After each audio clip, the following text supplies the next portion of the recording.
I like to start with a bad joke, but then I had a chat with my son and he said I should be the bear. So I wasn't quite sure what bad joke I should give you. But then I realized that I'm now founder and CEO of Future Human Systems Research, a Foresight company. And I feel a little bit of an imposter, because all of you guys are professional startup people and investors. So it reminds me a little bit of when I was 16 in grammar school in Budapest. I grew up in Budapest. And I was madly in love with this girl, Gabi. And I didn't know how to go about it because she was the everything. And I thought, you know, she goes to the biology club. So I'm going to join the biology club and impress her. And when you join them, I didn't care about biology at the time. And then you had to give a little report.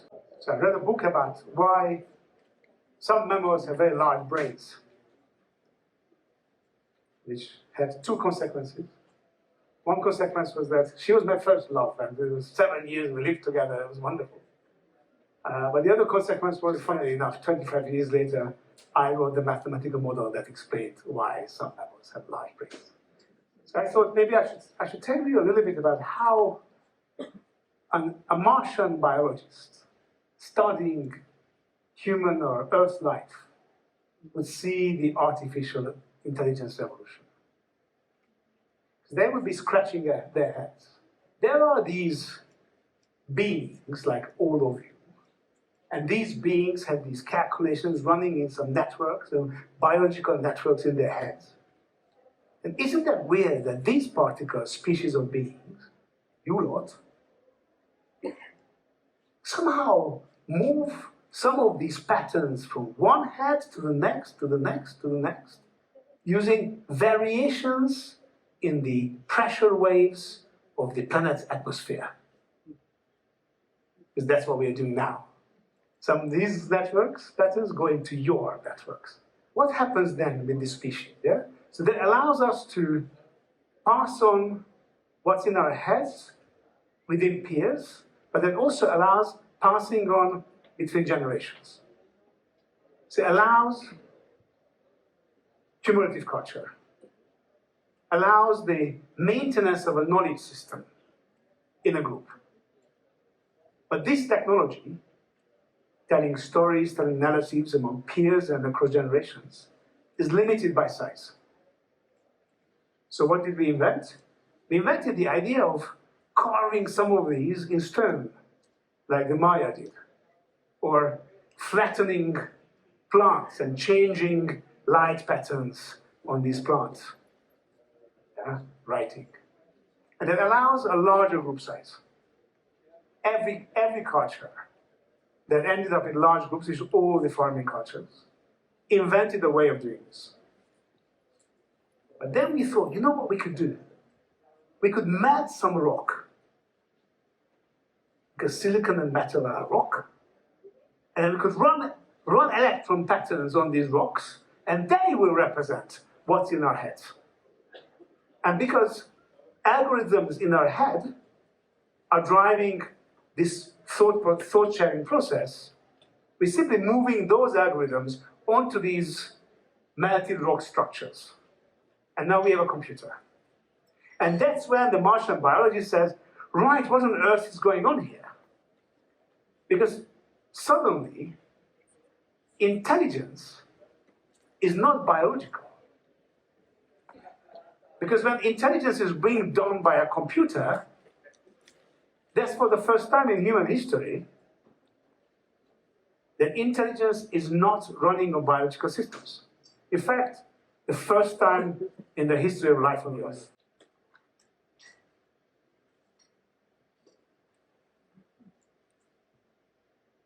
Look at these surprised animals and the fern. We mapped this to create this, yeah? It's not biological. It has a consequence for us. Because suddenly, the world we are facing is very different. Makes it very, very difficult to use the past to look ahead. We can't get our heads around. So I thought what I would do is I would try to bring some ideas of how to use the past to look ahead, even though it's a really weird setup we are in. The first observation is that we have a timescales problem. Our species, for the first time, is facing existential challenges. Up until the 1950s, not at any point in the history of our species or the history of life on Earth was there a situation in which a single species could wipe itself out, including humans. But now we have at least 5 different crises. And every one of those crises being redefined by the AI revolution. There are too many people and too few at the same time on the planet. We have a demography crisis. The time scale of that is 1 generation, 30 years. Much slower than the AI revolution's time scale. We have a climate crisis. Not necessarily warming, that too. The climate variation is increasing. You know, in Los Angeles, already you can't buy insurance for houses because of the increased climate risk. Timescale, 5 to 50 years. Much lower than the AI revolution. The ecosystem is collapsing. We are in the middle of a 6th wave of collapse of the biosphere in the history of life. Timescale, 20 to 100 years. Our global society is having ever higher inequality. For a primate species we are, that tend to trigger revolutions. Timescale, 2 to 20 years. Our knowledge system, our really smart knowledge system that we can do together, is falling apart. Look at these truth bubbles that are happening, sometimes triggered by and run by algorithms. Timescale, 2 to 10 years. All of these are much shorter timescales than artificial intelligence's timescale. Because tonight I'm going to check what happened today since I checked in the morning. Yeah, there's the timescale today. 1 day, 1 week. That's where we are. So everything we do is being completely redefined by the artificial intelligence revolution. So with that in mind, I brought you 4 questions. How to stay rich? How to stay human? How to survive? And how to stay free? It's a couple of small questions. Question 1. How to stay rich? I'd like to think about what happened to the English aristocracy during the Industrial Revolution. I'm not sure how many of you know how the Industrial Revolution happened. It happened because it started to become cold. So this is the temperature of the planet the past 2,000 years. And then suddenly there was something called a Little Ice Age. So regional cooling. At the time, London was already becoming a center. And when you're cold, what do? You heat. You chop down the wood. If you go and visit England, this is why it's so difficult to go hiking. And this is why there's this technology, especially among the poor, to drink boiled water, tea. And because that's cheaper to heat yourself inside than the room. Some people realize, you may actually have quite a lot of energy up north. So what we need to do is to create some waterways, canals. So if you ever come to visit me in Oxford, one of the main canals hitting the Thames exactly in the middle of Oxford. And so they started to bring down coal. This was the canal map, the 1800s. Yeah? And as they brought the coal, they brought it to London. The first commodity markets emerged, which was coal. And that created a major change. Because suddenly, not only people they were able to heat their houses, but also energy became very, very cheap. Because once you had the canals, it was really easy to bring down the coal. So it made sense to replace labor with energy-intensive technologies. And hence, we had the Industrial Revolution. But you have to see that this was poor people's technology. Poor people's problems and poor people's technologies. The rich, the aristocracy, stayed in their halls and stayed in their homes. And they didn't pay attention. They stayed out entirely. So their wealth went down from 95% to around 30%. And if you know British aristocrats, they tend to be wealth rich, cash poor. Opposite scenario. This was one scenario. The other end of the range is the Roman aristocracy during classical Rome's expansion period. And they were the ones who were doing the expansion, and they stayed rich. So how do you stay rich? You pay attention. Don't blink, or you lose it. Question 2. How do you stay human? Who has a cachorro at home? A doggy? Who has, with the other hand, who has a kid at the same time? Ah! You are crazy. This is a wolf. That's your baby. You know what wolves do? This. How does it happen? How can a primate bring a wolf to their babies? Of course, this is an analogy for what AI is, or AI can be. I'm going to show you 2 scenarios at 2 ends of a range. There's a very interesting experiment. It was done by my science mentor in Budapest. They raised some 11 dog pups, hand-raised by PhD students, and 13 wolf pups at the same time. And they were doing a proper behavioral science ethology study, just observing how these animals behaved. And what they saw in the first few months, they were identical. The dog pup and the wolf pup are the same. Actually, in my family, at one point, we had a lot of time. We had a wolf pup and our doggy and my babies. It was all good until about 6 months. And then the 2 diverged. The difference is what happened to the dog evolution. As it was adapting to live inside a human group, adapted to live inside a human family. So one possible model of what will happen to artificial intelligence to us individually is this story. The evolution of dogs. But there's another side. You know about the zombie ants. Zombie ants, they look like normal ants. They have an anthill, and in this anthill, a fungus goes in, like an Instagram algorithm on the phone in the morning. And that fungus goes inside the ant. It doesn't actually attack the brain. It attacks the hormonal system and the joints, weirdly enough. The hormones are enough, just like my dopamine fix in the morning. And then it climbs to the bottom of a leaf and then stays there. And the fungus grows out of it. So that's the other end of how we can exist together with AI. The doggy version and the zombie ant version. And right now we are doing both of them. So how do you stay human? We love the alien. We endorse the alien.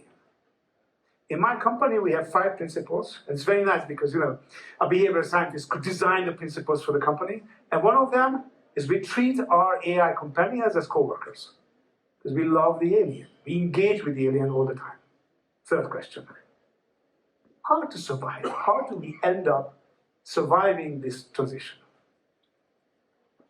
If you know the beautiful cultures of native Aboriginal Australians, exceptionally detailed kinship systems. Their songlines, do you know about songlines? Yeah? They have a map all of Australia is mapped out in stories and songs. And these stories and songs are a proper description for the map of the continent. They were super adapted to their environment. And then the British arrived. The British were better educated, had better technology, and came from more complex societies. So now today, we have Sydney, because here, in this end of the range, the British are the AI. And the native Aboriginals are living on the far out in the edge. The Maoris in New Zealand engaged with the British. And now they're co-rule.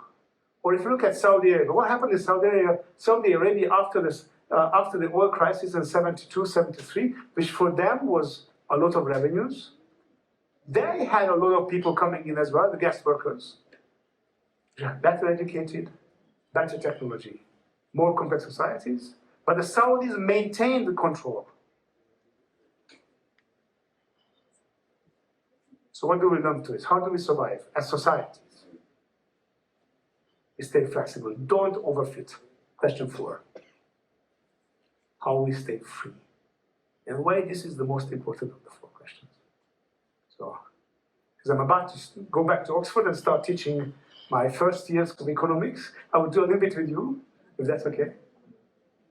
Just a reminder, every technology has an S-shaped curve, all of them. This is the input, how much you put in, and this is how much you get out. The curve's up. If you double the input, you more than double the output. Is the increasing returns to scale segment. In the middle, you double the input, you get exactly double the output. And here, you double the output, decreasing returns to scale. You get less than double output. Yeah. The inflection point in the middle. So that means that here, it's more efficient for companies to grow. This is the mergers and acquisition bit of the technology curve. Companies grow ever larger. Here, if you have a smaller company, you're going to have a more efficient company. This is the hostile takeovers bit, or the cash cows bit. We'll end up somewhere here. So suddenly, in this, the size of the economy matters. So let's say this is your market size. This is the size of the economy. And this is the technology curve. This will have only one company. So this is the national monopoly territory. A single company will exist here. But if you have a larger market, now I'll double the market size, you can have 2 companies, an oligopoly. If I further increase the market size, you can have 5 companies. Same technology, the market size matters. Yeah? Enormous market, a lot of companies. These are all the same curves. The scale of the y-axis changed. We have, because of technological change, ever larger economies, but also we see globalization. But during globalization, what happens, we have an ever larger economy. So it means that with a single global economy, you should have more companies, as long as technology doesn't change. But right now, technology changes much faster than the market grows. So that means that the curve's shape changes. So we go from this curve to something else. So the sweet spot, the efficient spot changes. So you will have a larger company. This is your company size, yeah? You will have a larger company. So maybe the size of the economy doesn't matter if the technology changes fast enough. So if you have these extreme network effects, it shifts out the S-curve. So here, this is the optimal point, and the market size, that otherwise would carry 5 firms, is there for only 1 firm. A sewage system. Here, Antigua, Guatemala, There is only one sewage system. You don't have two sewage systems running next to each other. There's no point. For Yarrow, you have only one head. Why do you have only one head? Because it's a natural monopoly. A mammalian brain, the mammalian trick of having a brain is that you need only one, like Google. We have only one Google. Because the network effect is so strong. So this is the AI monopolies technology curve. So this suggests that there will be a single company in the AI robots global economy. Think about it. Because artificial intelligence is now going into every segment of the economy. Agriculture, AI. Finance, AI. Education, AI. Healthcare, AI. Manufacturing, AI. And it's the same network effect for all of them. So you should see a single company emerging, not only by market, but for the whole of the global economy. So here's my little guide of, if you want to be the one who owns it, if you want to be the monopolist, here's what you should do. If you want to take over the whole wide world. This was something that somebody tried about 20 years ago, using the same network effect. So they had an operating system, which an operating system is a standard in which there's a very strong network effect. There will be one. They had a browser connected to the operating system, and they control the workspace, the office suite. And they connected the three. And they were collecting major monopoly profit from this. Before being an academic, I was running a company that helped developing countries in emerging markets.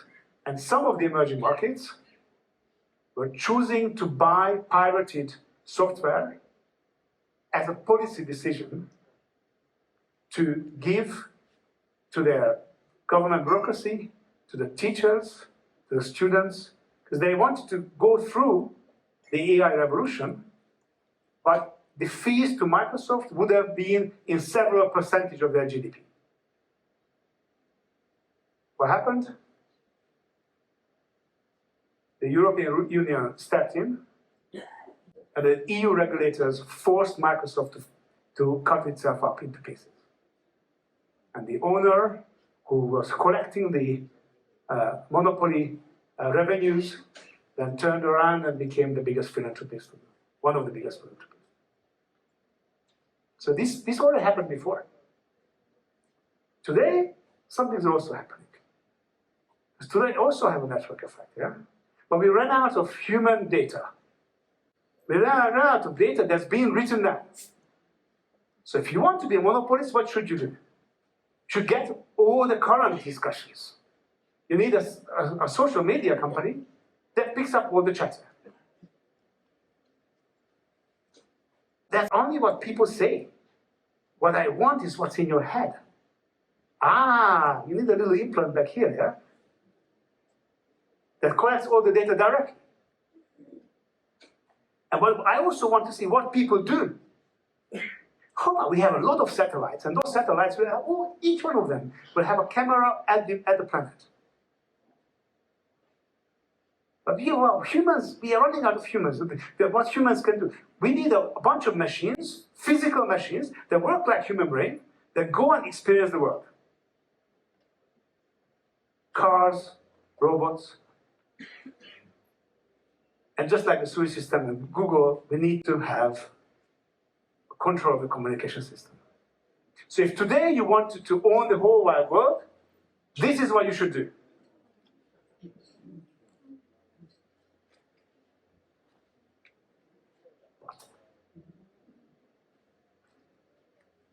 The nice thing is that the tech innovation can shift the S-curve, not only this way, but can also shift it the other way.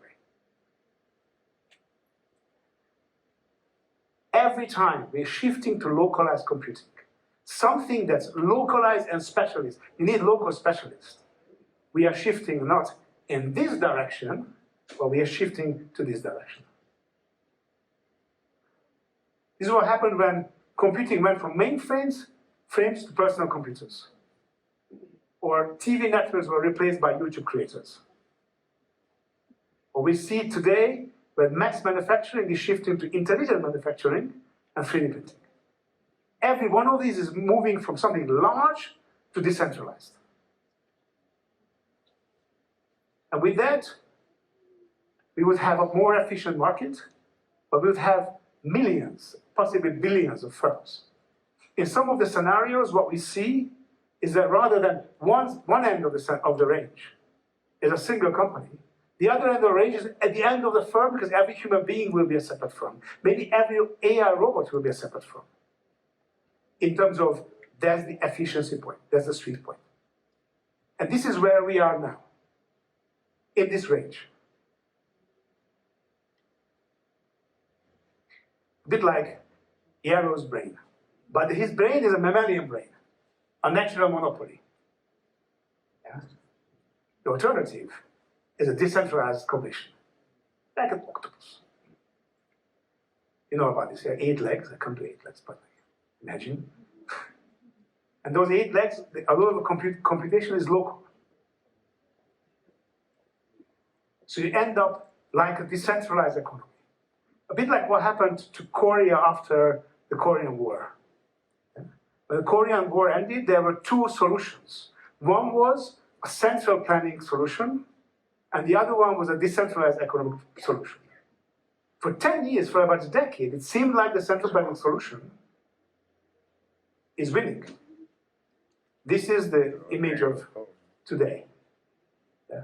This is the single planning solution, and this is the decentralized competitive economy solution. So how to stay free? Don't subject. Be the octopus. Right. So, 4 questions. How to stay rich? Don't blink, or you will lose it. How to stay human? Love the alien. How to survive? Be flexible. Don't overfit. And how to stay free? Don't subject. Be the octopus. And I think this is a message for every startup person. You can decide in this entire range, in every one of these 4 questions, which end you're going. I showed you a scenario, both ends, for each question. It's your decision where you're going. And actually, our decision as humanity where you're going. If you're an investor, it's your decision where you allocate the funds. Because the future is supposed to last a long time. Thank you. Gracias.